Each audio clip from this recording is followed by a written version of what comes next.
An 18-year-old girl burst into a biker bar, screaming, "My stepfather is selling me."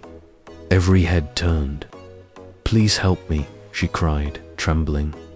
"He's selling me to a man for $5,000.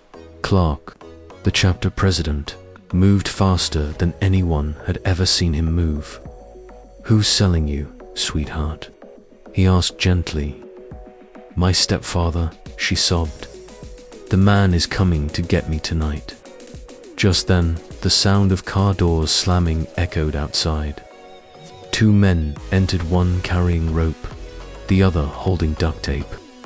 "There you are, you little brat," the stepfather barked, freezing when he saw 40 bikers standing between him and the girl. "That's my kid," he stammered.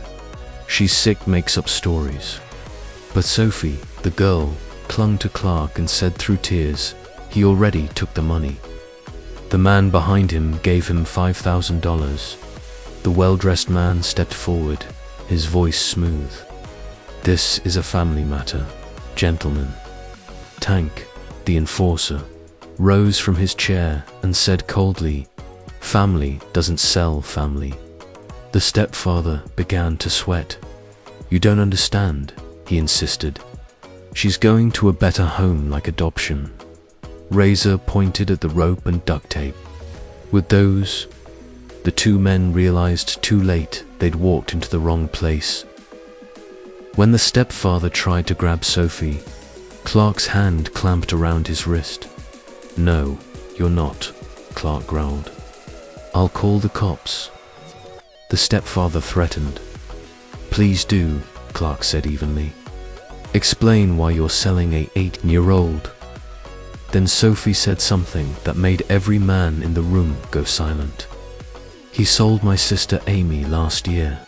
He said she went to live with Grandma, but Grandma's been dead for 2 years. The older man tried to run, but 3 bikers tackled him." Snake, the club's tech expert, grabbed his phone, and what he found made even hardened bikers go pale. Photos of children, addresses, prices. "You're done," Clark said. The stepfather pulled out a gun. 40 bikers laughed. "You don't know who you're messing with," Roy Daniels hissed. "Neither do you," Clark replied. When the police arrived, led by Detective Sarah Morrison, she took one look at the phone and said, "This is a federal case, human trafficking." Roy screamed about his rights, and the buyer, Richard Blackwood, demanded his lawyer. But the bikers memorized his face and name. As expected, Richard made bail in just 3 hours, smirking as he walked out of jail till he saw 200 bikers waiting for him. "Welcome to hell," Clark said. They never touched him, but everywhere Richard went, bikers followed his office, his home, even his country club. His clients started asking questions. His wife found out what kind of man he really was. His boss fired him. Within a week, Richard lost everything: his job, marriage, and reputation. Meanwhile, Snake tracked down Amy. The bikers found her in a mountain cabin owned by Richard, along with 3 other missing girls. All were rescued, and Richard was rearrested, this time without the possibility of bail. Roy, however, managed to post bond. He packed his car with stolen insurance money and tried to flee, but his engine mysteriously failed 10 miles out of town. Then came the sound of motorcycles. Dozens of bikers surrounded his car, revving their engines but never laying a finger on him. Roy panicked and called 911, but the dispatcher said all units were busy. For 3 hours, he sat trapped while the bikers circled. When a tow truck finally arrived, the driver took one look and sped off. Roy ran, but the bikers followed, slow, relentless. He begged for help at a diner. The patrons told him to leave. He ran to a church. The priest said, "Even God won't protect child sellers." He tried the hospital. Security threw him out. For 2 days, Roy couldn't sleep or eat, haunted by the constant echo of motorcycle engines. Everywhere he went, people recognized him.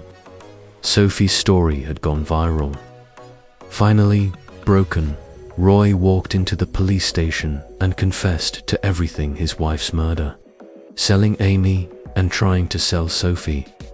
He begged to be locked up, safe from the bikers who'd never touched him but had utterly destroyed his life. Roy Daniels was sentenced to 40 years without parole.